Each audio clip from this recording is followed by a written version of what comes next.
Hey guys, welcome back. So in this video I'm going to show you how you can export photos from GoPro Quik app. So let's go and do that. Now head over to the media, click on it, and then scroll down where you will find the picture which you want to export.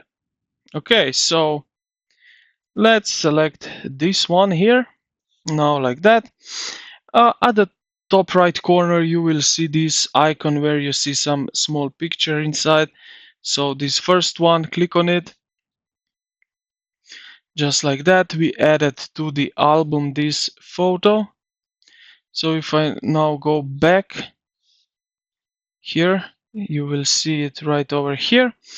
And now what I can do is basically really simple. Just select again at the top right corner this arrow icon, click on it, and then save to phone. Or you can share media, create share link, and so on. But today we are just focusing on export, so save to phone.